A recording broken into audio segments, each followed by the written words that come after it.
Казахи? Еврососаги. У вас там надпись это. Вы когда-нибудь слышали необычное слово? Еврососаги. Звучит странно, загадочно и даже немного таинственно.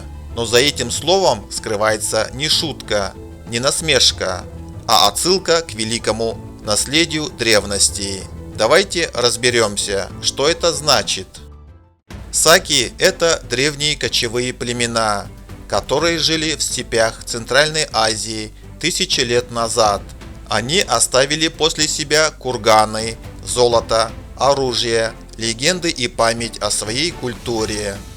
Саки были воителями, земледельцами, скотоводами и мастерами. Именно с ними связывают истоки многих традиций и обычаев народов региона. А теперь представьте слово Еврососаки. Это как бы евразийские саки. Казахи живут в самом центре Евразии, на земле, где когда-то правили эти племена. Поэтому это прозвище, которое иногда встречаются в разговорах или в интернете, можно воспринимать как напоминание. Казахи – наследники великого сакского мира. Иногда это звучит с юмором, иногда в шутливом контексте. Но если задуматься глубже, это не обидное слово. Наоборот, в нем есть уважение к истории и признание древнего корня, который объединяет целый народ с Евразией. Ведь сегодня, когда мы говорим о казахах, мы вспоминаем не только современность, но и древние корни.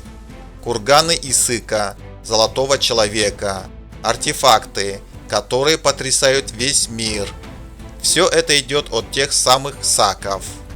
Так что Еврососаки – это не насмешка, а скорее отражение того, что казахский народ – часть великой евразийской цивилизации, наследник саков, который и сегодня продолжает хранить их дух.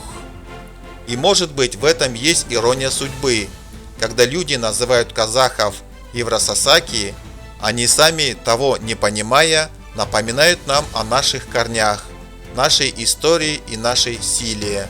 Потому что мы потомки Великой Степи, мы наследники саков, и мы Еврососаки.